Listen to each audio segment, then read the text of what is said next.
di kesempatan ini kita boleh masuk di dalam hadirat Tuhan melalui persekutuan ibadah yang akan kita laksanakan pada saat ini. Ada rindu untuk Tuhan pastinya dari setiap hati kita untuk menyatakan apa yang menjadi kerinduan-kerinduan yang terlahir dari hati kita. Mari Bapak Ibu kita siapkan hati kita agar benar-benar rindu yang terlahir dari hati kita, kita bisa ungkapkan di hadapan Tuhan melalui persekutuan yang kita adakan pada sore hari ini. Kita memohon perkenanan Tuhan untuk berkenan hadir di antara kita, melawat setiap kita, dan benar-benar kita boleh menikmati Dia bersama kita saat ini. Kita siapkan hati kita. Terima kasih Tuhan. Kami rindu kepadamu Tuhan. Rindu selalu dekat dengan Tuhan. Rindu selalu melekat kepada Tuhan. Rindu selalu dalam pimpinan Tuhan. Rindu selalu ada di hatinya Tuhan. Terima kasih untuk kesempatan ini Bapak. Kami boleh gunakan untuk mengungkapkan isi hati kami yang sesungguhnya kepada Tuhan. Kami memohon perkenanan Tuhan.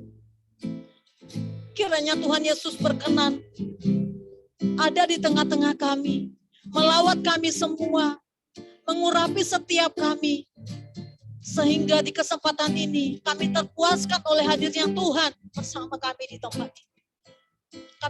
Kami serahkan ibadah kami pada sore hari ini. Kami tabiskan di dalam nama Yesus.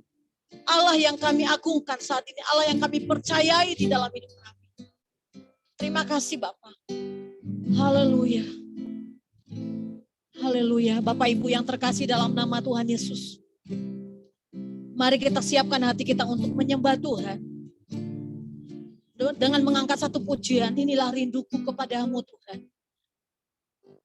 Tempat kita tidak membatasi kita untuk mengungkapkan seperti apa yang kita bisa lakukan untuk menyembah Tuhan.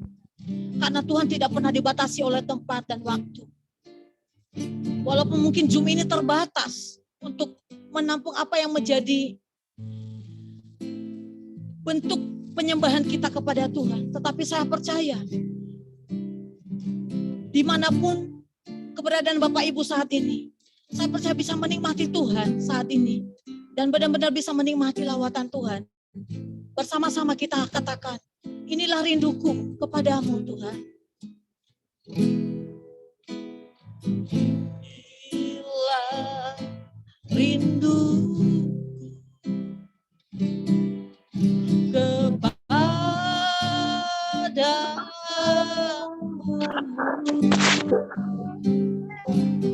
Segenap hatiku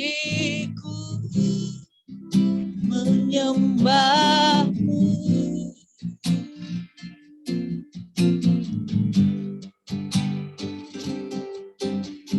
Seluruh hidup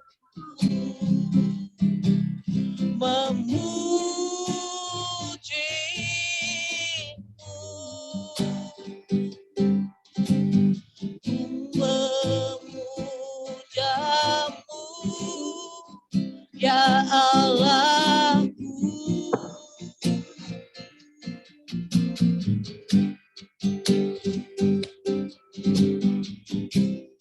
Ku berikan hatiku dan jiwaku,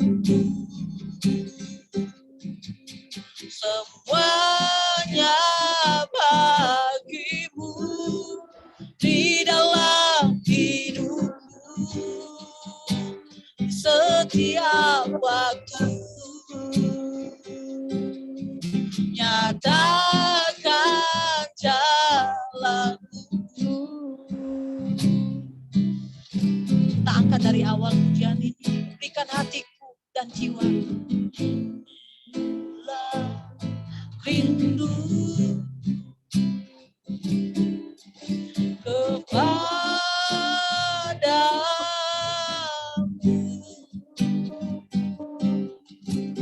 segenap hatiku menyembahmu.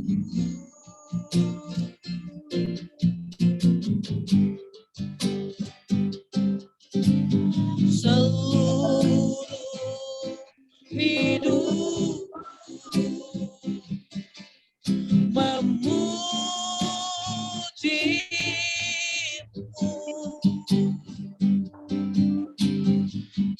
memuliakanmu, ya Allah.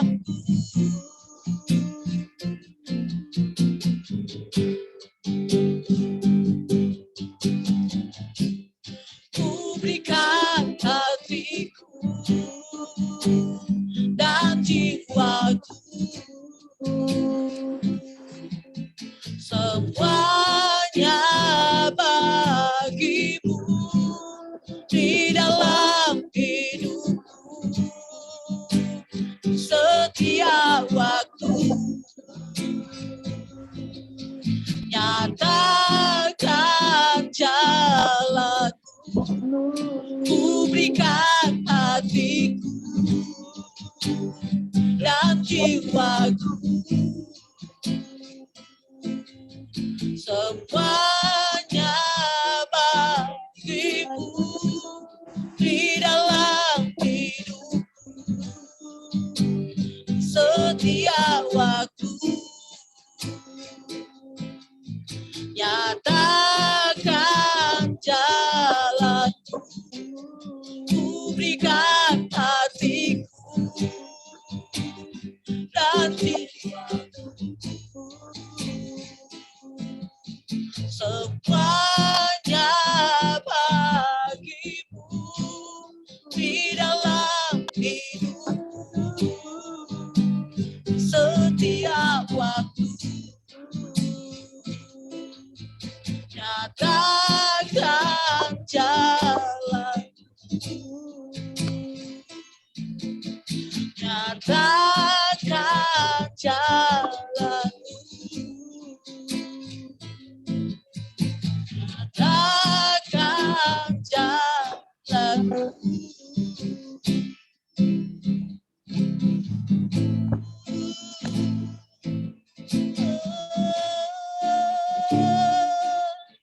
Kami bersyukur, kami menyembah, kami memujimu. Ini rindu kami bawa padamu.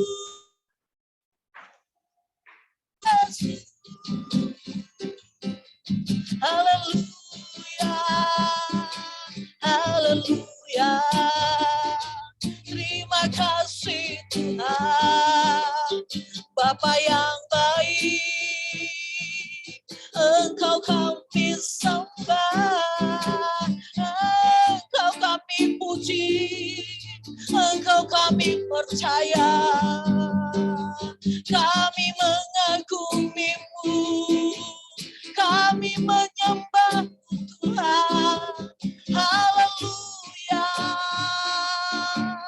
haleluya, haleluya. Glory hanya bagi Allah, glory bagi Raja kami. Haleluya,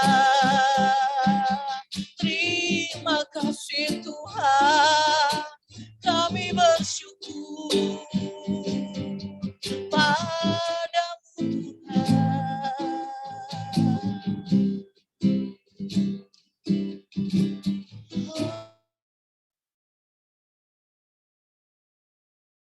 Haleluya.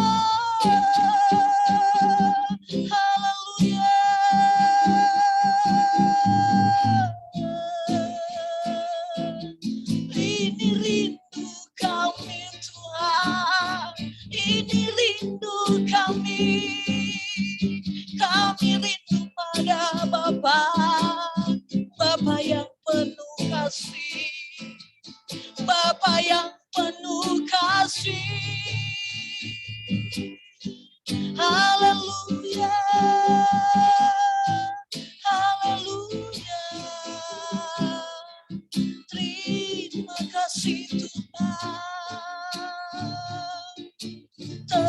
terpujilah namamu. Haleluya.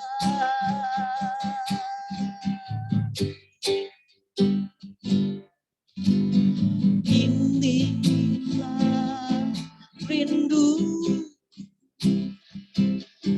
kepadamu,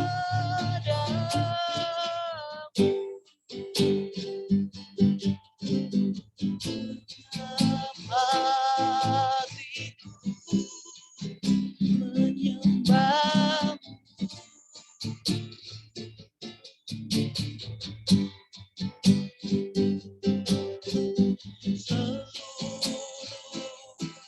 Hidup memuji,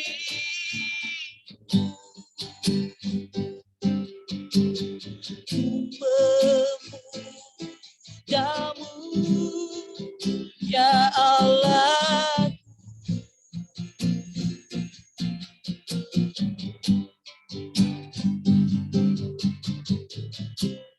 Ku berikan hatiku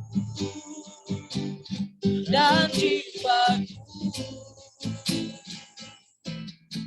semuanya bagimu di dalam hidupku. Setiap waktu nyatakan jalanku, ku berikan hatiku dan jiwaku, semuanya bagimu di dalam hidupku. Setiap waktu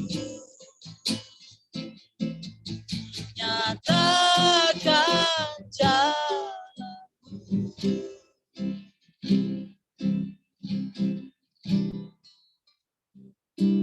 Benar Tuhan, ini rindu kami kepada Tuhan saat ini. Kiranya Tuhan berkenan atas hidup kami. Terpujilah Tuhan, Allah yang hidup, yang kami agungkan, yang kami percayai sepanjang hidup kami. Di dalam nama Yesus, kami menyembah Engkau. Kami sudah menyembah Engkau, karena kami tahu Engkau Tuhan kami yang layak. Terima kasih Tuhan, terimalah penyembahan kami. Haleluya. Amin.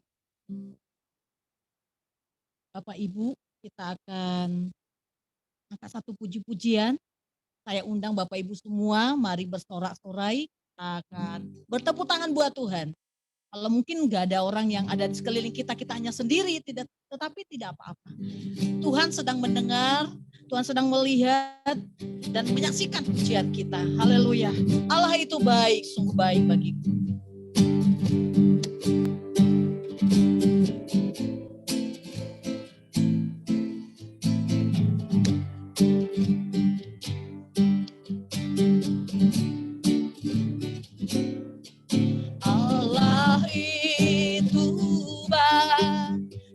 Baik bagiku, ditunjukkan kasih setianya, Dia menyediakan yang ku perlukan, menyatakan kebaikan, menyatakan kebaikan, menyatakan kebaikannya padaku.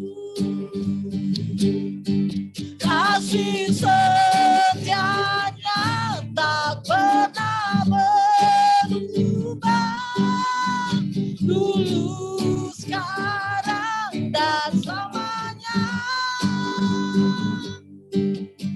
Ajaib dan kuasa dalam namanya, Yesusku luar biasa.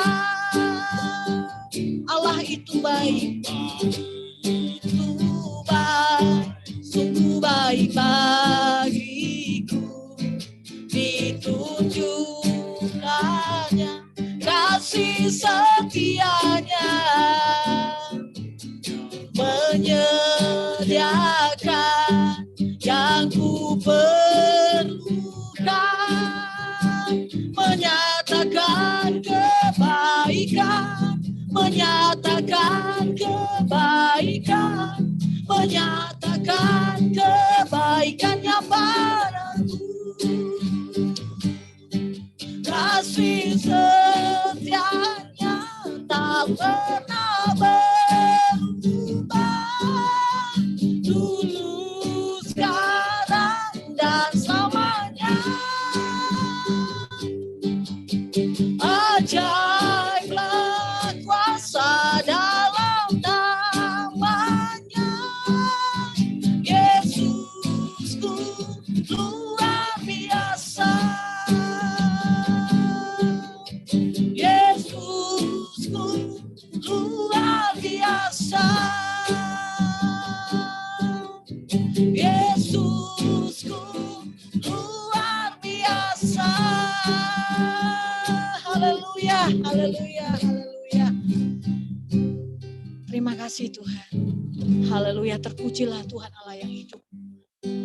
Bapak Ibu yang terkasih, sebelum kita menikmati kebenaran firman yang akan kita nikmati sore hari ini, kita akan mendengarkan kesaksian dari teman-teman yang ada di IB1 kepada kakak-kakak pembina yang ada di pembina FC yang ada di IB1, kami persilahkan.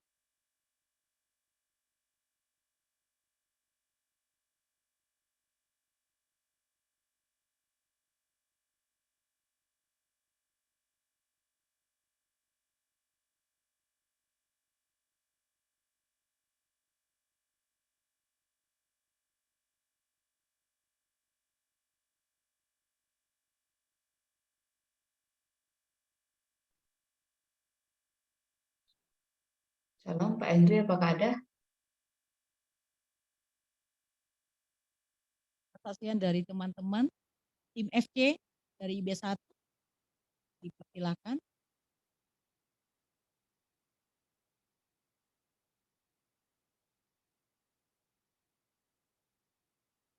Baik, Bapak Ibu, mungkin sementara sedang dipersiapkan, kita lanjutkan, kita akan coba lihat lagi,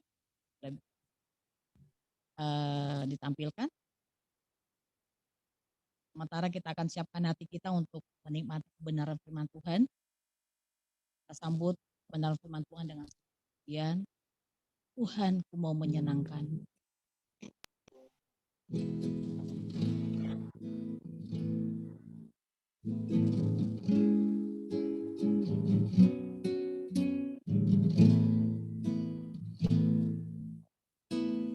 Tuhan ku mau menyenangkanmu,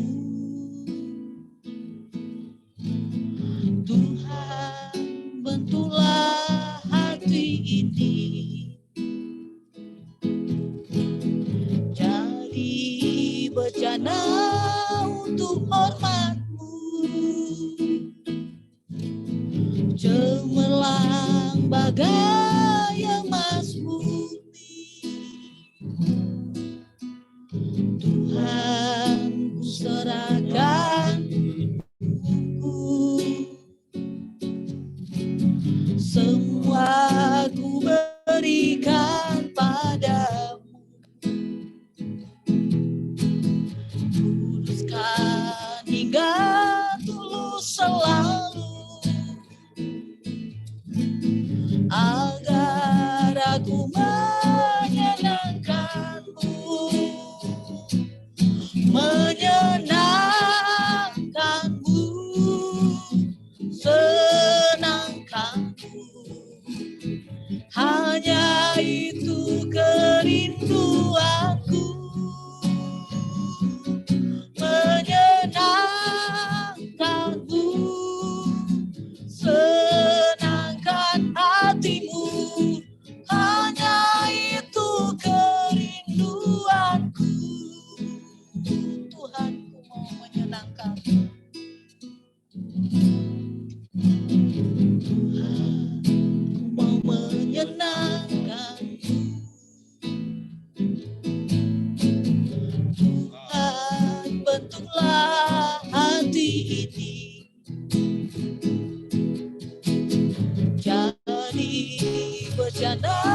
untuk hormat-Mu, cemerlang bagai emas putih. Tuhan, serahkan hatiku, semua ku berikan padamu. Tuluskan hingga tulus selalu, agar aku menyenangkan-Mu, menyenangkan-Mu, senangkan-Mu. Hanya itu kerinduanku, menyenangkan-Mu, senangkan-Mu. Hanya itu kerinduanku, hanya itu kerinduanku, hanya itu kerinduanku.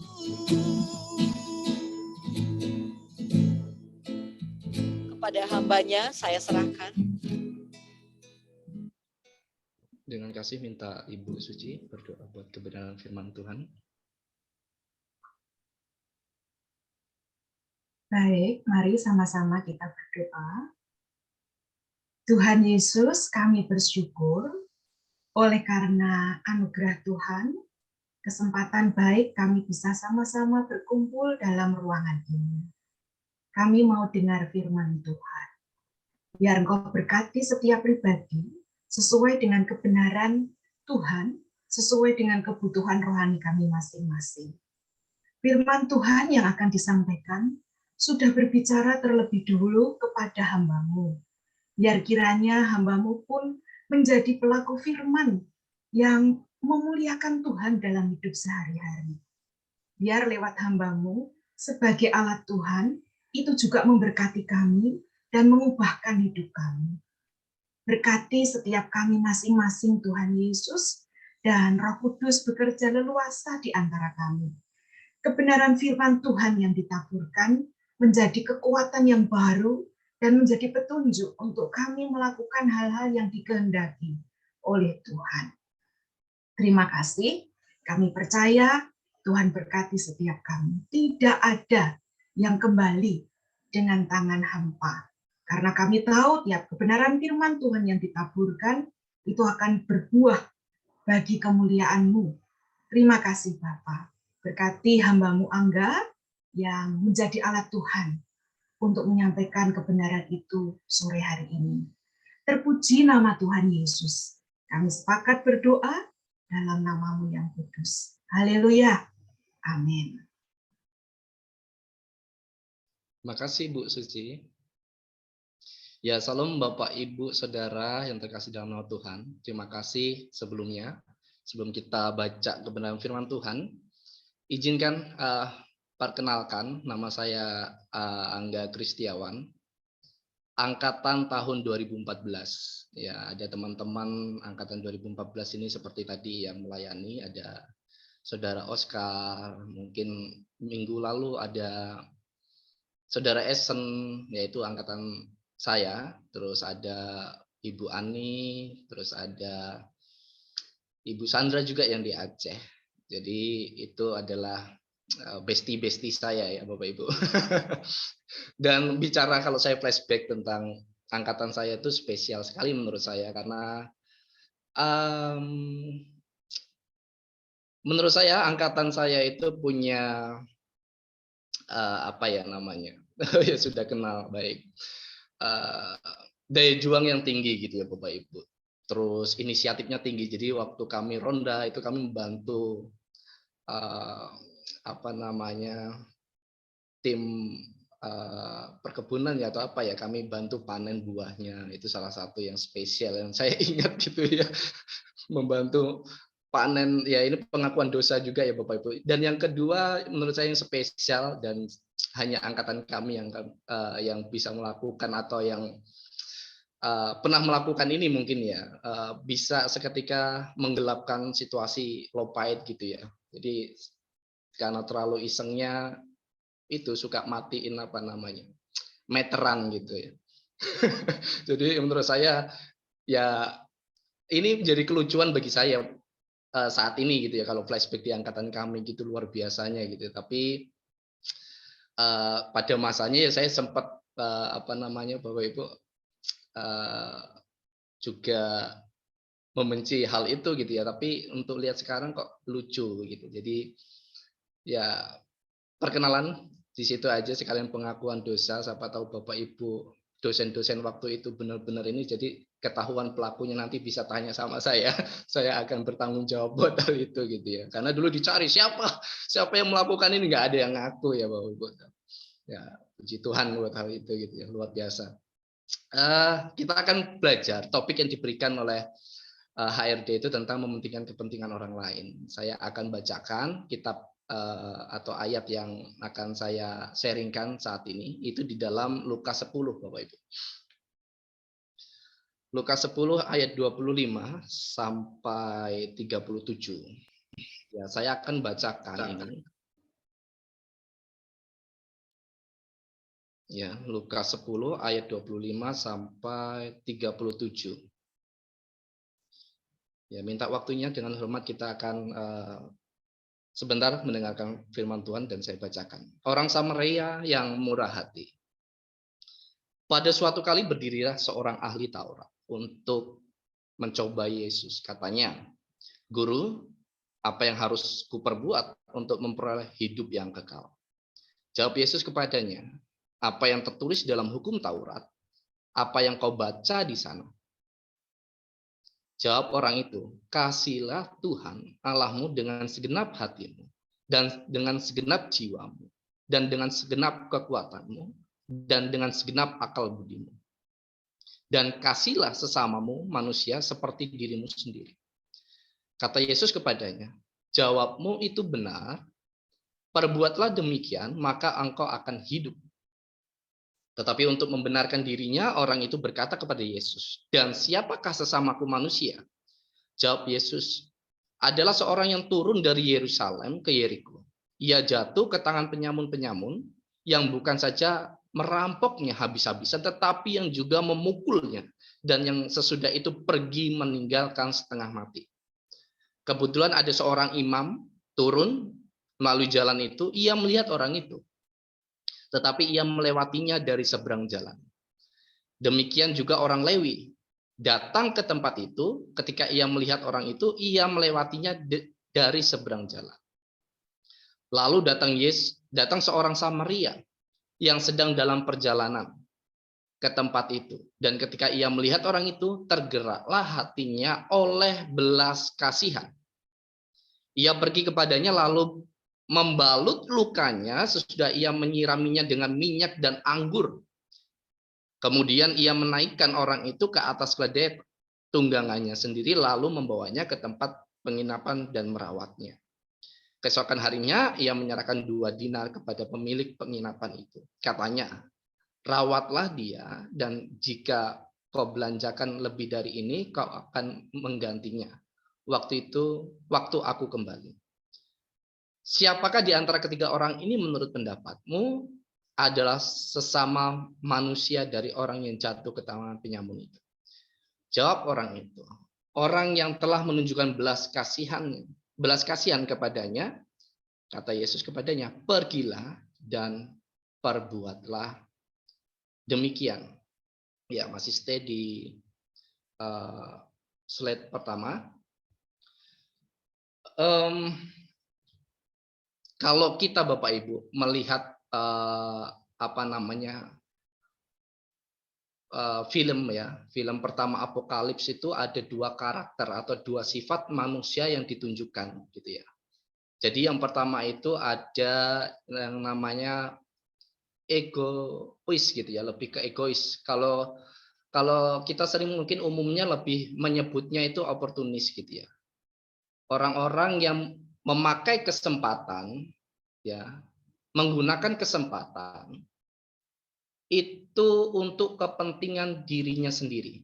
Jadi kalau benefitnya tidak banyak, ya dia tidak akan memakai kesempatan itu, gitu ya. Kalau benefit terhadap dirinya sendiri tidak banyak. Dan sifat yang kedua yang bisa kita lihat dalam film pertama Apokalips itu biasanya itu adalah sifatnya itu altruis, Bapak Ibu. Kalau kita umumnya menyebut seorang pahlawan gitu ya, seorang heroik gitu. Nah, dari hal ini juga kita bisa lihat. Saya sempat searching keadaan-keadaan yang sebelumnya beberapa tahun ini kita alami ya Bapak Ibu. Ini terjadi di wabah Akbar London. Jadi dua sifat manusia ini bisa dilihat pada waktu itu. Nah, wabah Akbar London ini terjadi pada tahun 1665. Dan di situ ada jurnalis yang terkenal dan kita juga bisa membaca artikelnya atau beritanya tentang ini, tentang kejadian tentang Akbar wabah Akbar London ini ya, yaitu seorang jurnalis dan novelis Inggris ya, dia menyebutkan bahwa pada waktu itu ada kelangkaan yang cukup besar dan hal ini sangat diperlukan oleh masyarakat pada waktu itu. Kelangkaannya apa Bapak Ibu? Kelangkaannya adalah pada waktu itu kuda sewaan tiba-tiba langka gitu, sulit dicari oleh orang. Dan harganya cukup melonjak tinggi. Jadi ketika orang yang tidak terkena wabah ini kesulitan mencari kuda sewa ini karena apa? Karena langka. Dan harganya cukup tinggi. Mau tidak mau mereka mungkin cari jalannya sendiri untuk menyelamatkan diri sendiri. Dan juga dicatat oleh Daniel Defoe ini di dalam jurnalnya, ada orang-orang tertentu yang dengan sengaja menimbun makanan. Tentu orang-orang seperti ini bukan orang-orang sembarangan, orang-orang yang punya modal besar dan lain sebagainya. Itu sifat-sifat egois dan sifat-sifat oportunis menurut saya. Yang pertama yang ditampilkan di dalam kejadian wabah Akbar London itu tadi. Yang kedua adalah tentang altruis. Ada orang-orang desa ya juga terdapat di kisah ini begitu. Orang-orang desa yang merasa kasihan dengan orang-orang yang terkena wabah ini. Sehingga ia memutuskan untuk berkorban memberikan makanan kepada orang-orang yang terkena wabah. Dengan cara apa? Menaruh makanan itu jauh dari pemukiman. Jauh dari orang banyak. Sehingga orang yang terkena wabah ini tidak takut untuk mengambil makanan itu secukupnya. Tidak takut menularkan kepada orang lain yang tidak terserang. Nah, ini adalah sifat-sifat altruis yang menurut saya pada waktu itu cukup memberi pengaruh atau dampak bagi kebangkitan kota London pada waktu itu di Inggris sana. Dan menurut saya juga, Bapak Ibu, hal ini terjadi. Waktu itu saya posisinya ada di Papua ya. Melihat berita bahwa ada penimbunan ratusan kotak masker. Ya. Penimbunan cairan pencuci tangan. Belum daripada itu kita juga mungkin pernah melihat berita adanya dana-dana bansos yang dikorupsi dan lain sebagainya. Apa ada yang gemetar melihat fakta ini gitu ya, itu sudah di berita ya. Jadi hal inilah yang terlihat sampai saat ini dan sekarang juga kita merasakan hal itu. Tetapi ada juga orang-orang yang bersifat altruis, heroik, yang dengan sengaja mengorbankan pikirannya, tenaganya, biayanya dan lain sebagainya untuk meringankan COVID-19 ini. Jadi perilaku 350 tahun yang lalu rupanya tidak jauh berbeda dengan apa yang kita alami saat ini. Jadi kita juga tidak boleh berbangga bahwa keadaan kita masih tetap sama saja. Atau bahkan lebih parah karena ini menjelang akhir zaman. Baik Masuk slide 2.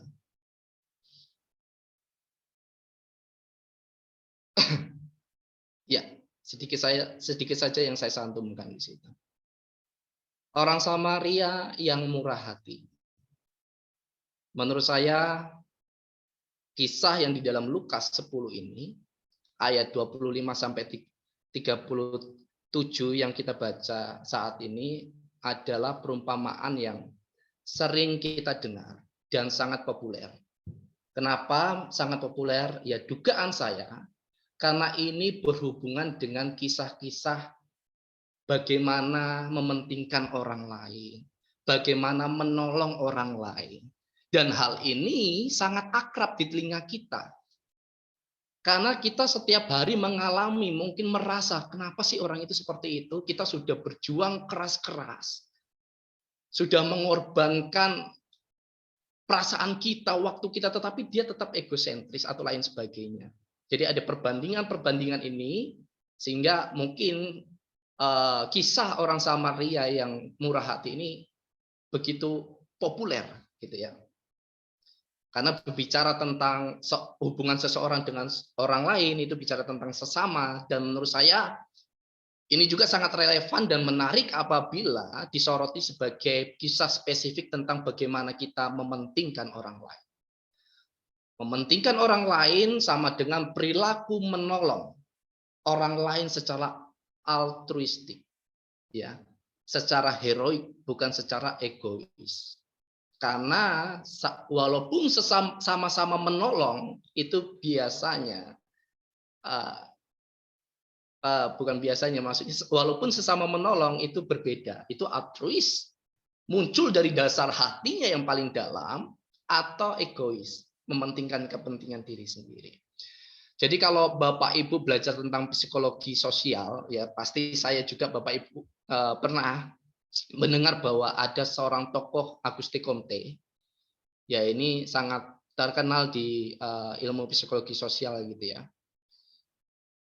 Dia menjelaskan bahwa altruis ini, yang menjabarkan bahwa altruis ini menjadi dua bagian yang seperti saya sebut, yaitu perilaku menolong yang altruis atau egois.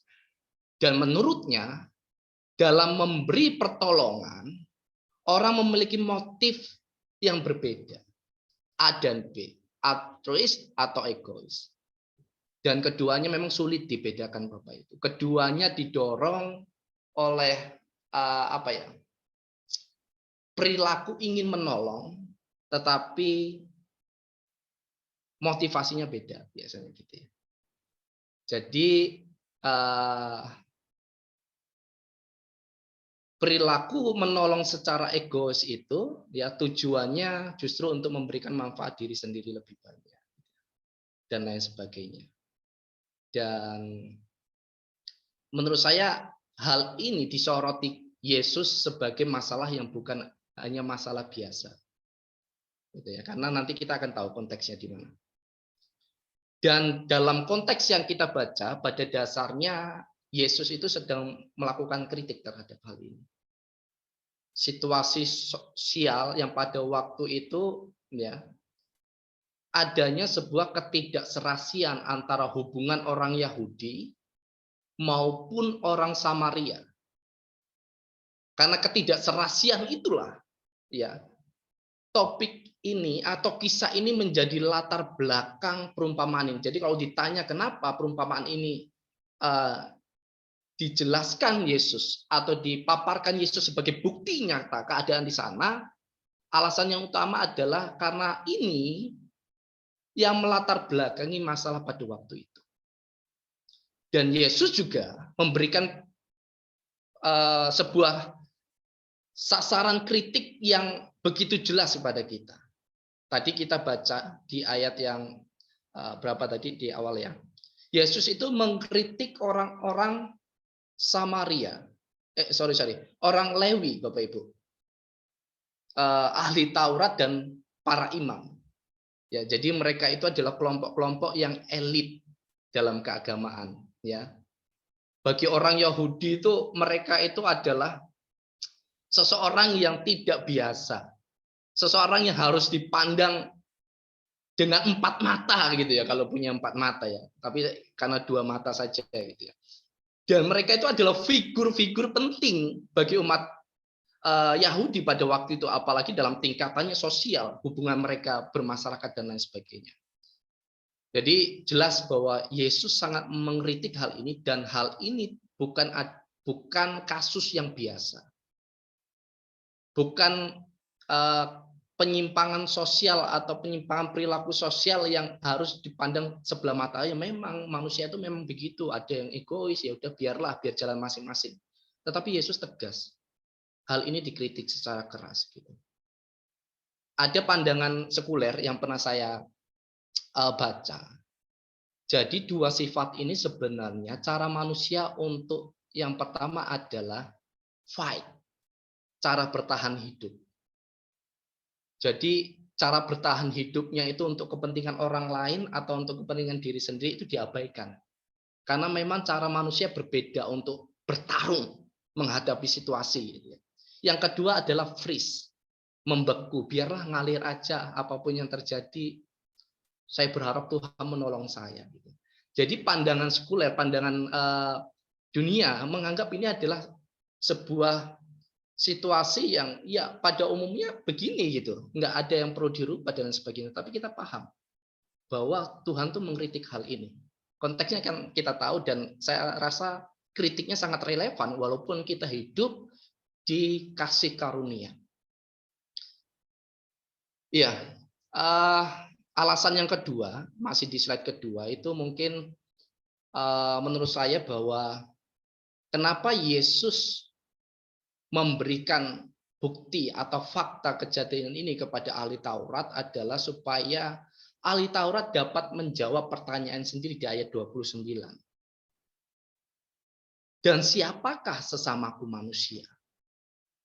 Nah, dengan perumpamaan inilah Yesus membimbing sebenarnya ahli Taurat. Untuk apa? Agar ahli Taurat kemudian menjawab pertanyaan sendiri di ayat 37 bagian A itu ya. Orang yang telah menunjukkan belas kasihan kepadanya. Gitu ya. Jawaban ini menunjukkan kebenaran untuk kita semua bahwa ternyata tanpa mengenal siapa sesama manusia, tanpa mengenal siapa saudara kita, tanpa mengenal siapa yang dikasihi Tuhan, ya, maka tidak ada seorang pun pada konteks itu ahli Taurat dan para imam, orang Lewi itu tidak bisa melakukan hukum Taurat yang disebut di awal ayat itu, ayat 26 dan 29. Ya. Paham sekali mereka tentang hukum Taurat. Tetapi apabila mereka tidak paham siapa sesama manusianya, mereka tidak akan bisa melakukan hukum Taurat itu. Dan ini bicara tentang keselamatan pada waktu itu buat orang Yahudi. Kalau mereka tidak bisa melaksanakan hukum Taurat, maka keselamatan tidak ada dalam hidup mereka. Gitu ya. Jadi dalam dunia keadaan kita yang saat ini penuh kasih karunia, mungkin tidak se-ekstrim ini, tetapi tidak kalah pentingnya.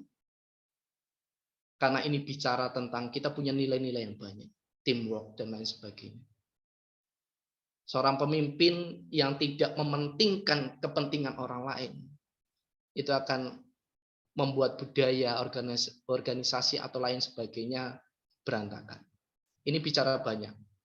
Kalau di dalam lembaga kita apapun lembaga-lembaga yang lain. Gitu ya.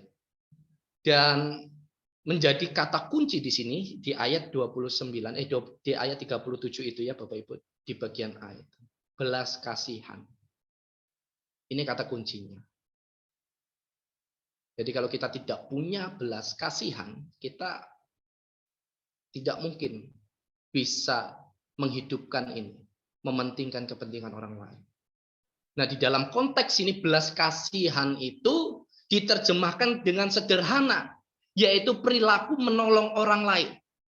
Jadi kalau Angga dikatakan Angga itu orang yang mementingkan orang lain. tetapi actionnya tidak ada, itu sama aja bohong, gitu ya. Walaupun saya punya dalil banyak, kamu tahu nggak bahwa kamu ada di sini? Saya pikirkan itu. Saya menyediakan waktu 24 jam saya, hampir 23 jam memikirkan kamu. Wah, dalilnya wah, merasa bersalah ya kalau dia negur gitu ya. Tahu nggak, saya hampir nggak bisa tidur karena mikirin kamu, gimana hidup kamu di sini. Padahal tidak ada satu atau dua sikap hidup saya untuk dengan sederhana hambanya atau orang yang saya ajak bicara itu menerima, merasakan pertolongan dari hidup saya. Jadi menurut konteks ayat kita ini, perilaku mementingkan orang lain diterjemahkan sederhana, yaitu bagaimana kita memiliki perilaku menolong sesama. Dan slide ketiga, kita akan lanjut. Ada pendekatan-pendekatan yang kita bisa coba gali. Next, kakak. Mengapa sih orang-orang yang dikritik Tuhan itu, Tuhan Yesus itu, yaitu tadi para imam, ahli Taurat, dan orang Lewi, mereka tidak menolong? Jawaban sederhananya biasanya orang hanya menjawab, ya mungkin pada waktu itu situasinya tidak memungkinkan. Nah, gitu ya. Jadi kadang kalau kita mau tegas mengatakan jangan seperti ahli Taurat, ada yang membela. Belum tentu kamu pada waktu itu, tolong pelajari terlebih dahulu bagaimana situasinya waktu itu. Jangan menuduh begitu dan lain sebagainya. Apa kamu ada di pihaknya atau lain sebagainya. Tapi menurut saya, mengapa Yesus mengkritik, pasti ada yang salah. Kita coba melakukan pendekatan yang pertama itu lingkungan atau tempat kejadian pada waktu itu. Dua pertanyaan. Kejadian pada waktu itu, lingkungannya itu di pedesaan atau di perkotaan? Seharusnya di daerah pedesaan terdapat kecenderungan antar masyarakat untuk menolong. Sikap saling menolongnya itu tinggi. Makanya gotong royong itu terkadang hanya bisa direalisasikan itu di pedesaan, di daerah urban, gitu ya Bapak Ibu. Apa sih tahu pedesaan itu? Kalau perkotaan itu kan urban ya, rural gitu ya, rural gitu ya. Beda halnya di perkotaan. Ya, di perkotaan itu jangankan saling menolong dan lain sebagainya. Saya pernah Bapak Ibu di depan kos saya itu ada jual mie apa ya, pokoknya mie Bapak Ibu. Jadi setiap dia selesai menjual itu, beres-beres dimasukkan ke teras rumah. Karena teras rumah di Kelapa Gading ini agak naik, jadi harus full power tuh dorong gerobaknya. Dan gerobak itu bannya bocor Bapak Ibu, enggak, sehingga semakin berat untuk mendorong. Tiba-tiba jatuh gerobak itu. Orang yang dorong ini penjualnya teriak-teriak, tolong, tolong, hampir setengah jam. Saya di dalam, karena mungkin kedap suara kamar saya, tapi saya mendengar sedikit-sedikit, akhirnya keluar. Keluar itu sempat dimarah, kemana aja kamu? Ya, saya niatnya mau lihat situasi di depan malah dimarah gitu ya. Kemana aja kamu, kenapa baru keluar? Gitu. Udah teriak-teriak dan lain sebagainya. Ya, itu yang terjadi di perkotaan gitu ya. Jadi susah sekali untuk sikap saling menolong itu karena mungkin kesibukan masing-masing, ya mungkin alasannya seperti saya tidak apa namanya mendengar atau lain sebagainya. Tetapi hal ini menunjukkan bahwa Bapak Ibu juga mungkin merasakan perkotaan dan pedesaan itu berbeda. Sikap gotong royongnya, tolong menolongnya. Tetapi Bapak Ibu, peristiwa ini sebenarnya, perampokan ini dikisahkan oleh Yesus itu jelas terjadi di daerah pedesaan. Jadi seharusnya ada dorongan dari para orang pada waktu itu untuk tergerak memberi pertolongan atau melakukan pertolongan. Jadi nanti Bapak Ibu bisa riset sendiri. Yang kedua itu adalah jumlah orang yang ada di kejadian. Singkat aja, kalau kita biasanya ada di sebuah kecelakaan begitu ya Bapak Ibu, udah rame-rame. Jangankan untuk tergerak, menolong, apa yang luka, dan lain sebagainya, itu saya rasa saya juga pernah mengalami, lewat aja terus begini ya, nengok kepalanya siapa, jungkirnya gimana, lucu atau enggak, kadang begitu pikiran saya juga gitu ya. Terus sampai kantor, sampai kerjaan kita tahu tadi ada yang kecelakaan tanpa kita menunjukkan sikap lebih dahulu untuk gerak menolong. Nah ini kadang kejadian atau jumlah orang pada waktu itu juga menentukan sikap kita. Jadi kalau kita kelompok itu banyak, terkadang ada disfungsi responsibility itu terhadap kita. Udahlah, mungkin orang itu aja yang menolong, mungkin ada keluarganya yang datang dan lain sebagainya. Tapi di kisah yang di perumpamaan Yesus ini, kisah perampokan ini juga terjadi di daerah yang bukan ramai Bapak Ibu. Yaitu sepi. Tidak ada orang lain di tempat kejadian itu selain korban yang tergeletak. Dan para imam, orang-orang elit pada waktu itu yang lewat. Jadi ketiga, juga mungkin perhatian terhadap peristiwa itu. Mungkin bagi imam pada waktu itu atau orang Lewi tergesa-gesa pada waktu itu ya. Sehingga mereka tidak memperhatikan bahwa di sana ada keadaan darurat. Tapi apa jawaban atas ini? Kata di ayat 31 itu menunjukkan bahwa kebetulan ada seorang imam yang turun melalui jalan itu, ia melihat orang itu tetapi ia melewatinya dari seberang jalan. Ini sama seperti di ayat 10 Bapak Ibu. Ya. 30 di awal. Jadi menunjukkan bahwa imam dan orang Lewi berjalan di arah yang sama dengan si korban, yaitu dari Yerusalem ke Yeriko. Jadi justru mereka ini sedang dalam perjalanan pulang dari bait suci. Ternyata ibadah yang baru saja mereka lakukan itu tidak mengubah apa-apa dari hati mereka. Mereka tidak peduli terhadap lingkungan pada waktu itu. Orang lain yang memerlukan pertolongan dan lain sebagainya.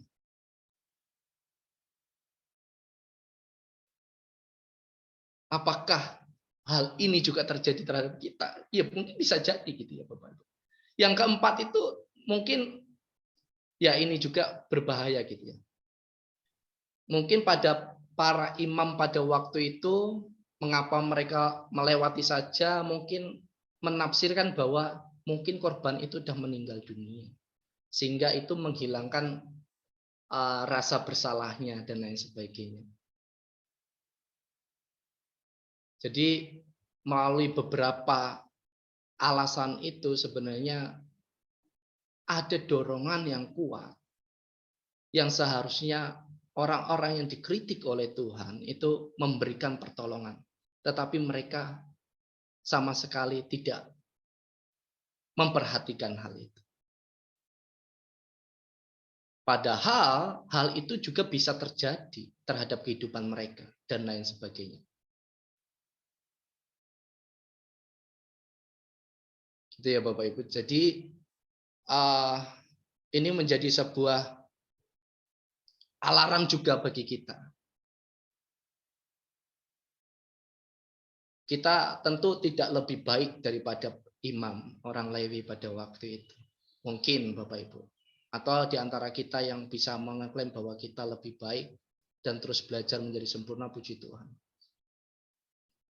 Dalam penelitiannya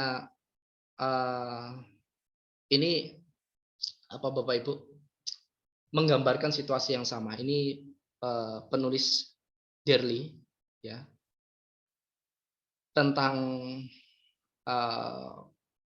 orang Lewi yang baik hati ini. Jadi dia mengkonstruksikan dari kisah seorang Samaria ini. Jadi ada orang pondok seminari pada waktu itu, murid-muridnya beliau gitu ya, yang dipandang sebagai orang yang berpotensi memberi pertolongan. Jadi dari 40 orang, ini melakukan penelitian juga. yang terlibat untuk memberi pertolongan kepada korban yang dengan sengaja digeletakkan di situ, itu hanya sekitar 16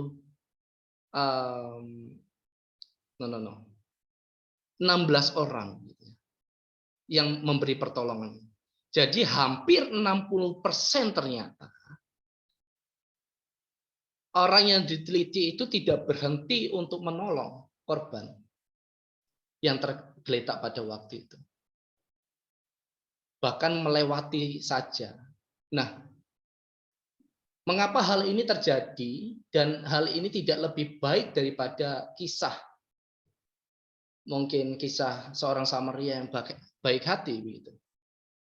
Konteksnya gitu. Ada namanya teori ini juga pernah disampaikan Pak Lendi di beberapa khotbah di KPO juga, yaitu ada teori pertukaran sosial. Jadi ini yang coba diajukan. Jadi berasumsi bahwa perilaku menolong ditentukan oleh ternyata besarnya imbalan yang diterima dengan pengorbanan yang ya kalau bisa diminimalisir gitu ya. Kecil mungkin pengorbanan saya tetapi imbalannya lebih besar. Mungkin hal ini yang mendorong perilaku menolong seseorang itu konsep timbal balik. Dalam konsep perilaku ini, menolong ini dilakukan untuk membalas kebaikan orang atau sebagai investasi biasanya terjebak di situ. Investasi kalau saya nanti mengalami kesulitan, ada orang lain yang menolong saya. Ini biasanya konsep ini dibungkus oleh tabur tuai, ya. Jadi setiap tindakan yang dilakukan oleh seseorang bila kita membutuhkannya. Jadi kalau dia tidak membutuhkan, maka perbuatan saling menolong ini tidak akan dilakukan. Ya, jadi pertukaran sosial ini, teori pertukaran sosial ini mereka tidak akan merasa diuntungkan sesuatu apapun seandainya mereka menolong si korban. Jadi kalau mereka menganggap bahwa korban yang ditolong tidak punya nama, bukan orang-orang elit, bukan orang-orang besar, maka dia tidak akan menolong. Tapi yang mengejutkan, Bapak Ibu, kita di slide keempat, sikap altruisme yang dilakukan oleh orang Samaria. Slide keempat.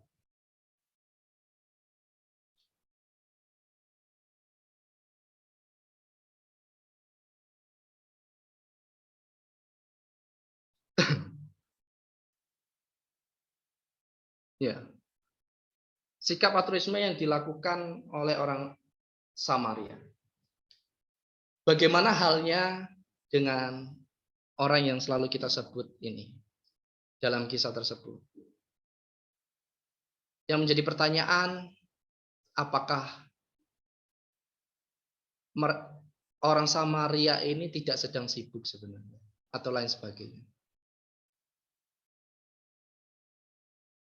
Apakah dalam kondisi itu justru dia sedang sibuk? Kalau sedang sibuk, justru mengapa orang Samaria ini sanggup untuk bertindak, memberikan pertolongan kepada orang Yahudi pada waktu itu? Kalau kita melakukan pendekatan situasional pada waktu itu, orang Samaria dan orang Yahudi itu punya sekat yang begitu besar. Tetapi tindakan orang Samaria ini adalah sebuah contoh di mana altruisme dapat mengalahkan pola pikir pertukaran sosial. Kalau kita melakukan pendekatan melalui pertukaran sosial, maka sebenarnya orang Samaria yang baik hati ini tidak punya alasan untuk menolong orang Yahudi pada waktu itu yang sedang terkapar. Ya. Dia tidak punya hutang budi, ya.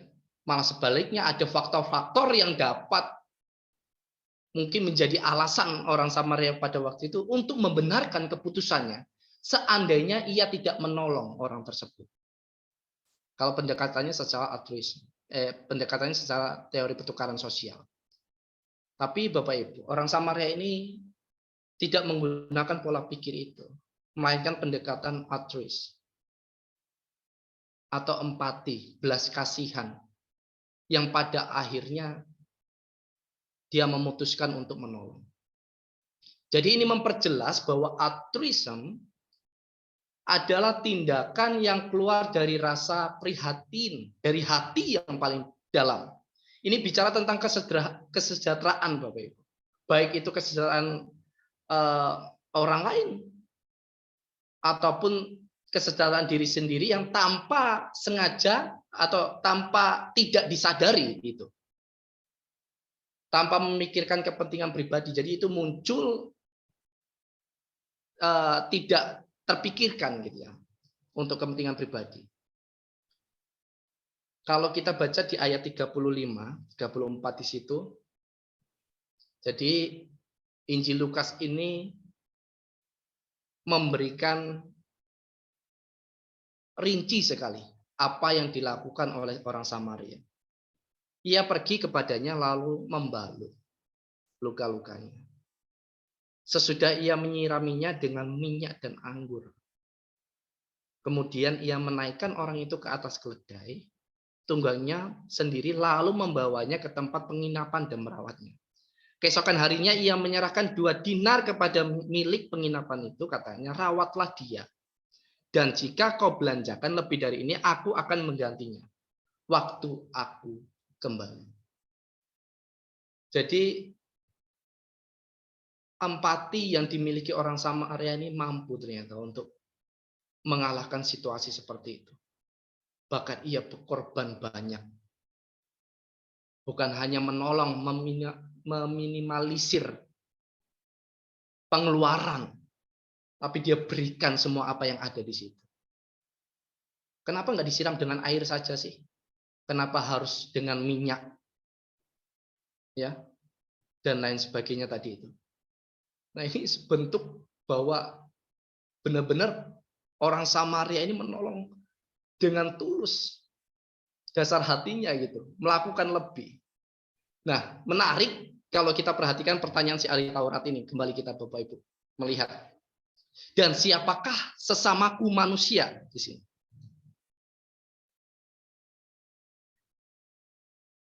Yesus kembali Bapak Ibu kepada jawaban supaya agar orang ahli Taurat ini menjawab pertanyaan itu sendiri. Tapi dari susunan 2 kalimat tentang siapakah sesama manusia dari orang yang jatuh ke penyamun itu, ada 2 kalimat yang di atas cukup yang seharusnya menggugah empati si ahli Taurat itu. Tetapi ternyata yang sanggup mengalami atau yang sanggup melakukan kebaikan, belas kasihan itu adalah seorang Samaria yang berprofesi sebagai pedagang.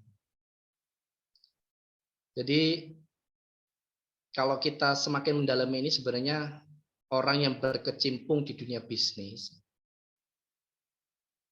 kalau dia mampu melakukan ini ya, tindakan altruistik gini seperti orang Samaria, itu luar biasa sekali. Karena perbandingannya bukan orang-orang yang melakukan pekerjaan lain, perbandingannya itu adalah orang yang pada itu menjadi elit dalam budaya bermasyarakat Yahudi. Para imam, orang Lewi yang sehari-hari berkiprah di dunia religius, yang sering menasihati orang lain, yang sering menggunakan firman Tuhan sebagai dasar kebenaran, yang seharusnya itu juga menuntun hidup mereka untuk menjadi lebih baik, yang bisa melaksanakan perilaku altruis dengan sempurna. Tetapi miris malah orang-orang yang seperti ini berpikir dengan pendekatan secara social exchange, pertukaran sosial. Di mana kalau dia tidak punya benefit lebih, ya, dia tidak akan melakukan itu. Dan hal inilah yang dikritik Yesus dengan kuat. Yesus prihatin dan menceritakan kisah ini sebagai kritik yang bisa kita pelajari. Next, kita akan selesai Bapak Ibu, maaf apabila terlewat gitu ya. Ada beberapa case gitu ya. Lembaga atau situasi dewasa saat ini secara umum saja Bapak Ibu bisa menariknya secara khusus gitu. Ada lembaga-lembaga atau gereja bukan hanya gedung tetapi perorangan yang anti politik. Ada sudut pandang yang mengatakan politik kita udah terlalu buruk. Sehingga kita punya konsep bahwa itu tidak dapat ditolong lagi. Sehingga kita ya udahlah, gitu, daripada membuang waktu kita, tenaga kita untuk hal yang tidak dapat diselamatkan, ya udahlah kita anti politik. Gitu ya. Ataupun lain sebagainya. Ketiga, keempat itu. Contoh yang dapat nyata kita lihat adalah bagaimana sikap gereja sebenarnya tahun-tahun ini gitu ya. Reaksi mereka, reaksi apa yang gereja-gereja lakukan saat ini itu bukan proaktif, tetapi reaktif. Bagaimana mereka melakukan kebaikan, melakukan kegiatan sosial itu justru karena ada tekanan. Gereja terancam, jabatan terancam, dan lain sebagainya. Bukan keputusan-keputusan yang secara sengaja proaktif dilakukan. Itu yang nyata. Yang selanjutnya mungkin juga ada gereja-gereja yang membagikan kebaikan, yaitu baik, ya ini tipis-tipis ya perbedaannya, nomor 4 itu. Sembako dan lain sebagainya itu karena ya sama, mereka sedang terancam. Ketika keadaan susah, keadaan memaksa mereka untuk yuk mengamankan ini dengan kita berbuat baik. Siapa tahu dengan berbuat baik kita banyak ditolong oleh masyarakat sekitar dan lain sebagainya. Tindakan-tindakan yang secara sengaja dilakukan hanya bersifat reaktif saja. Nanti kalau keadaannya sudah aman, terkendali, tidak ada kasus tentang itu, pembakaran gereja dan lain sebagainya, udah hilang tugas gereja, kesaksian gereja dan lain sebagainya. Jadi kisah-kisah umum yang sering kita dapati di kondisi dewasa ini adalah mungkin itu. Mungkin Bapak Ibu punya dalil-dalil lain ya tentang kondisi saat ini. Next kita penutup Bapak Ibu. Jadi menurut saya ini tema yang tidak kebetulan untuk saya sampaikan karena dalam proses saya melayani bersama Tuhan tentu tema ini akan mendampingi saya terus, nilai-nilai ini akan mendampingi saya terus. Saya berdoa saya juga bisa menghidupkan ini dengan baik Bapak Ibu. Tapi kalau kita lihat tadi yang ayat-ayat yang kita baca tadi sangat memprihatinkan kalau bahwa tokoh-tokoh spiritual ya seperti imam, orang Lewi gitu ya. Ternyata juga bisa kehilangan sikap altruistiknya gitu. Kehilangan sikap mementingkan orang lain gitu. Tapi lebih memprihatinkan lagi lebih memprihatinkan lagi bahwa ketika melihat kenyataan ini ternyata banyak gereja, lembaga, bahkan pribadi yang tiap hari berkecimpung dengan firman Tuhan juga pendekatannya bukan pendekatan altruistik gitu. Bukan pendekatannya sebagai pendekar, pasang badan buat kepentingan orang banyak. Tetapi pendekatan yang dipegang, pendekatan yang digandeng adalah pendekatan social exchange. Baik itu dalam bermasyarakat, baik itu dalam komunitas, dan lain sebagainya. Nah, ini ya akan banyak hal yang terjadi kalau kita menggunakan pendekatan seperti ini gitu ya. Dan itu sebabnya ada Hill di sini ya. Mungkin Bapak Ibu pernah membaca buku-bukunya Peter Hill gitu ya. beliau itu meriset tentang bidang perilaku, bagaimana seseorang membantu, memberikan apa ya? Beliau itu meriset suatu pengetahuan yang saat ini kita juga bisa pelajari, membantu kita memaknai secara khusus tentang bagaimana kita ya dapat merespon gitu ya. Jadi ada bukti yang beliau paparkan kepada kita yang menunjukkan bahwa dalam kondisi yang terbaik sekalipun, orang-orang Kristen itu kecenderungan tidak lebih baik dibandingkan orang-orang lain gitu ya. Makanya Hill ini menantang kita gitu, seperti yang Bapak Ibu bisa tulis gitu ya. Itu kalimat tantangannya, dan itu menurut saya kita harus merespon hal itu ya. Ternyata sampai sekarang pun perumpamaan ini itu masih lantang, menantang kita. Sanggupkah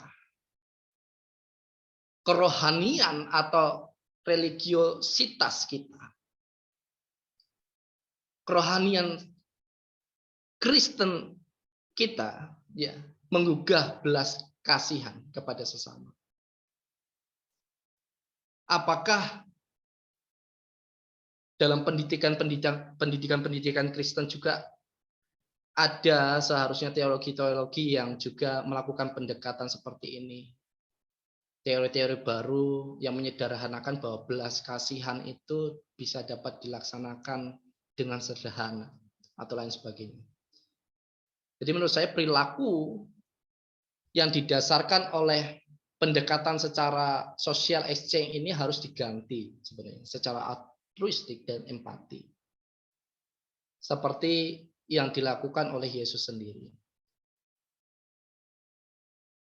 Jadi mungkin ini saja firman Tuhan yang dapat saya bagi. Maafkan apabila waktu yang saya pakai terlalu banyak.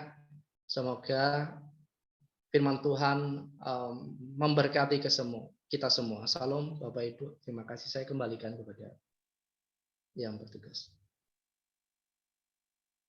Terima kasih pada banyak Angga yang sudah menolong kita untuk kembali boleh berefleksi di mana kita boleh kembali membangkitkan jiwa altruisme dan empati seperti yang telah Yesus lakukan sendiri untuk menjadi dasar bagi kita untuk mengutamakan. Puji nama Tuhan. Terima kasih pada kesempatan ini sebelum kita berdoa syafaat kita akan menyaksikan saksian pujian dari tim pembina FC dari wilayah IB1. Pada teman-teman dari IB1 dipersilakan.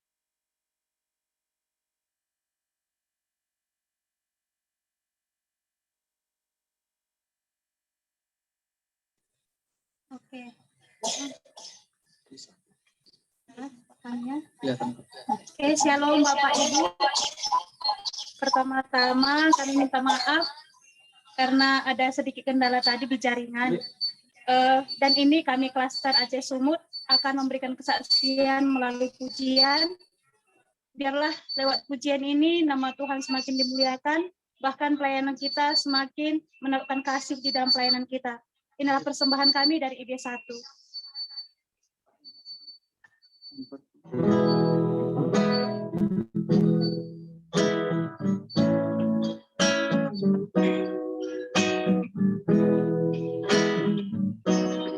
Andaikanlah ku lakukan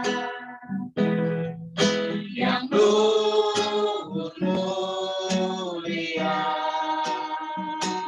jika tanpa kasih cinta hampa tak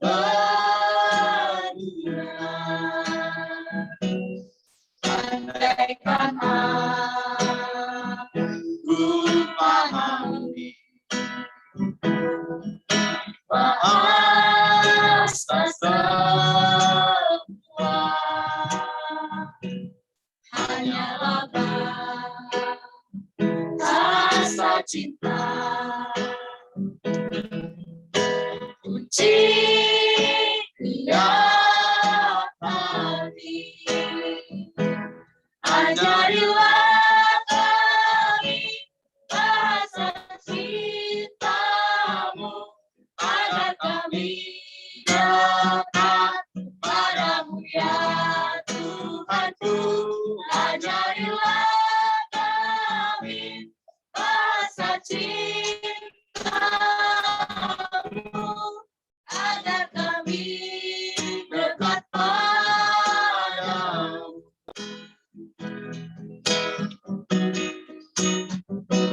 Cinta itu lemah lembut sangat sederhana. Cinta itu murah hati, rela menderita. Ajarilah kami bahasa cinta-Mu, agar kami dekat padamu ya Tuhanku. Ajarilah kami bahasa cinta-Mu, agar kami dekat padamu. Ajarilah kami bahasa cinta-Mu, agar kami dekat padamu ya Tuhanku. Ajarilah kami bahasa cinta-Mu, agar kami dekat padamu. Agar kami dekat padamu. Agar kami dekat padamu.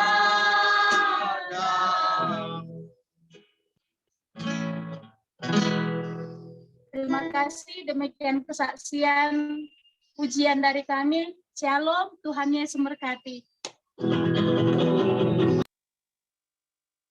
Kasih kembali teman-teman yang ada di B1, semangat terus melayani.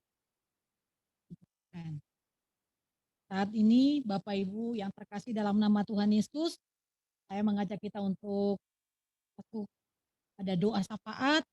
Kita akan dipimpin oleh hambanya untuk membawa kita, untuk memimpin kita dalam menaikkan pokok doa syafaat. Pada hambanya saya serahkan untuk memimpin doa. Shalom Bapak Ibu. Sebelumnya saya minta maaf jikalau saya tidak open video karena tadi saya di TK, jaringan hilang, terus saya ke kantor desa, jaringan juga hilang. Jadi saya posisinya sudah di depan rumah orang. Jadi saya pindah-pindah untuk cari jaringannya. Untuk itu saya tidak membuka video saya ya Bapak Ibu. Namun tentunya ini tidak mengurangi sukacita kita dalam berdoa syafaat di hadapan Tuhan. Saya mengajak Bapak Ibu untuk sama-sama kita berdoa. Mari kita berdoa. Tuhan Yesus, terima kasih untuk firman Tuhan yang boleh kami dengarkan pada sore hari ini Tuhan, yang boleh menguatkan kami dan mampukan kami Tuhan untuk mengaplikasikan setiap firman-Mu dalam setiap pelayanan kami. Berkati hamba-Mu yang sudah membagikan firman Tuhan, biarlah Tuhan hidupnya juga dipenuhi dengan Roh Kudus-Mu ya Bapa. Tuhan Yesus, pada saat ini kami akan menaikkan doa syafaat kami di hadapan Tuhan.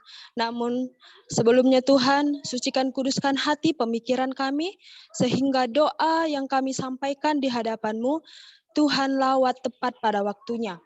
Tuhan Yesus, pada saat ini kami berdoa untuk pemimpin-pemimpin kami yang ada di Pesat.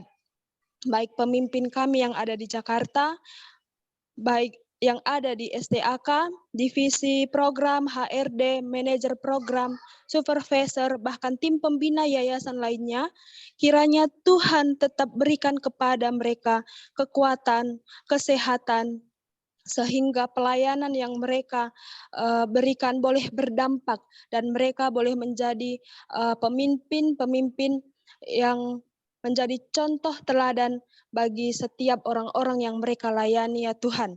Dan pada saat ini juga kami berdoa untuk semua anggota komunitas Pesat dan karyawan di Pesat agar makin setia dalam panggilannya dan semua itu nama Tuhan semakin dipermuliakan.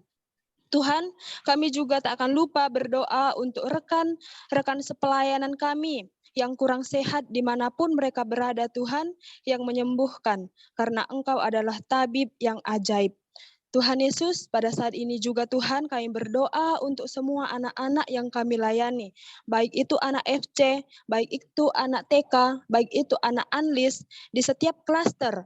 Kiranya mereka menjadi anak-anak yang takut Tuhan. Mereka menjadi generasi-generasi penerus yang berkarakter di masa yang akan datang. Dan kami juga berdoa untuk sponsor donatur, kiranya Tuhan berikan mereka kesehatan dan berkat yang berlimpah. Tuhan, kami juga tak akan lupa berdoa untuk acara Ajang Festival Kreativitas Guru Pesat 2022. Biarlah Tuhan meningkatkan kreativitas guru baik secara pribadi maupun tim, memicu mengembangkan pemahaman kreativitas guru dalam mendidik anak bahkan mencerdaskan anak-anak bangsa menjadi pemimpin di masa yang akan datang. Dan kami juga berdoa untuk pelayanan medis dan seminar kesehatan serta pelayanan gereja, Pak Dr. Jun beserta tim yang akan diadakan di Kupang, Kabupaten Timur Tengah, Selatan, NTT, yang diadakan pada tanggal 27 sampai 31 Agustus 2022, agar Tuhan melawat, menyembuhkan dan memulihkan jiwa-jiwa yang dilayani. Tuhan juga berkati tim supaya tetap sehat dan bersukacita dalam melayani. Tuhan Yesus, kami juga yang mengikuti ibadah online komunitas Pesat juga yang hadir, Tuhan tetap berikan kami hikmat, pewahyuan daripada Tuhan, tetap semangat dalam melayani.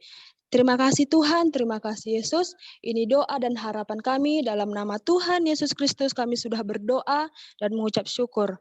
Amin. Terima kasih kepada hambanya yang sudah memberkati di dalam berkat. Saatnya kita akan menerima berkat Tuhan dan akan doa penutup. Namun sebelumnya kita akan dengarkan pengumuman dulu dari RT. Ada Ibu. Baik, terima kasih Bapak Ibu, selamat sore semuanya. Sekali lagi berterima kasih kepada teman-teman yang sudah melayani pada sore hari ini, semua yang ambil bagian. Terima kasih untuk pelayanannya, kiranya Tuhan semakin pakai lebih dahsyat lagi untuk semakin jadi berkat, untuk semakin jadi terang dimanapun teman-teman berada. Syukur puji Tuhan. Pengumuman yang pertama saya akan sampaikan untuk para Bapak Ibu yang sudah berkeluarga, baik yang baru maupun yang setengah baru, yang agak lama maupun yang sudah sangat lama, kami sangat merindukan untuk kita bersama-sama dalam acara coaching session yang akan didampingi oleh Bapak Ibu Apostolik. Nah, kita akan bersama-sama, baik semua keluarga ya, semua keluarga yang ada di Pesat, baik komunitas maupun juga para karyawan yang berkeluarga, mari kita hadir bersama-sama dalam coaching session dengan tema pola asuh dalam mendidik anak. Tentunya ada banyak masalah-masalah yang terjadi. Nanti kita bisa sharing, kita bisa minta saran ataupun berbagi pengalaman sehingga ini menjadi tempat bukan kita ini untuk mendengar semua tidak, tapi kita bersama-sama saling berbagi, saling menguatkan dalam tema ini. Mari Bapak Ibu bisa info ke HRD untuk ikut acara ini. Nah, tujuannya supaya nanti kita akan bagi kelompok sehingga ada berapa orang yang akan join. Jadi baik keluarga maupun juga mentor keluarga yang ada juga bisa bergabung bersama-sama dalam acara ini. Dan saya minta untuk mungkin sampai besok mulai hari ini Bapak Ibu bisa menyiapkan pertanyaan-pertanyaan yang berkaitan dengan tema kita, bisa dikirim ke HRD pertanyaan-pertanyaan yang ada sehingga nanti kita bisa bahas, kita bisa diskusikan dalam coaching session pada hari Kamis tanggal 25 Agustus jam 5 sore ya WIB sampai jam 7 malam WIB. Berarti kalau di Indonesia Timur mulai jam 7 sampai jam 9 malam ya. Mari bersama-sama Bapak Ibu tinggal WA saja ke HRD kalau kami ikut gitu, nanti kita akan list ya. Saya berharap Bapak Ibu ya atau suami istri, jadi berharap bisa dua-duanya ikut ya. Saya berharap kita jam ini kita pilih supaya Bapak Ibu sudah bisa selesai kegiatan-kegiatan, nah bisa bergabung bersama-sama. Nah kalau suami istri itu kan supaya sepakat gitu ya, jadi supaya mendengarnya tidak sepihak saja, mungkin mendengar bersama-sama jauh lebih baik, punya pemahaman yang sama. Jadi mari kita semakin diberkati untuk mendidik anak-anak yang Tuhan percayakan. Itu untuk pengumuman yang pertama, mengingat sama-sama tanggal 25 Agustus hari Kamis. Kemudian yang kedua, mengingatkan kembali untuk kita mengadakan acara ulang tahun pesat yang ke-35, ya tinggal 1 minggu. Mari Bapak Ibu Saudara juga bersama-sama bisa hadir, bisa mengajak rekan-rekan kita untuk bisa mengikuti acara ulang tahun secara online ya. Kalau Bapak Ibu mau kumpul di klaster masing-masing juga boleh, silakan. Mungkin sambil sama-sama makan keripik kali ya. Silakan bisa dikomunikasikan dalam tim masing-masing. Kita akan mengadakan acara ulang tahun bersama pesat pada hari Senin tanggal 29 Agustus jam 3 sore WIB ya. Kita akan bersama-sama, Pak Daniel Alexander akan melayani firman Tuhan juga, nanti ada Pak Ahmad juga yang akan melayani firman Tuhan, dan kita akan bersama-sama ikuti acara ini, ya kita harapkan bisa 2 jam selesai.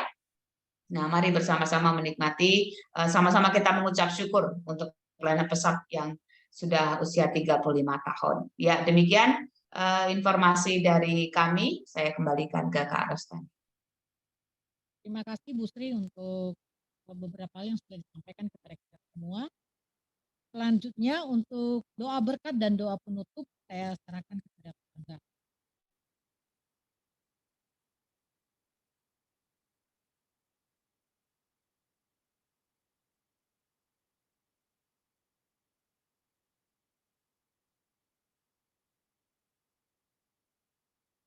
Kak Angga dipersilakan doa penutup. Oke, baik. Mari Bapak Ibu berdoa. Ya Allah yang kami muliakan dan kami puji, terima kasih buat kasih setia Tuhan yang boleh kami rasakan sepanjang hari. Kami juga bersyukur bahwa ibadah yang kami jalani hari ini boleh berjalan. Kami mengimani, kami percaya semua atas pertolongan Tuhan yang luar biasa, yang sempurna, boleh kami alami juga Tuhan. Sertai terus kami Tuhan agar kami selalu rindu dan ingin bersekutu dengan Engkau. Jangan biarkan ego kami menguasai hidup kami, menguasai keseluruhan perjalanan pelayanan kami.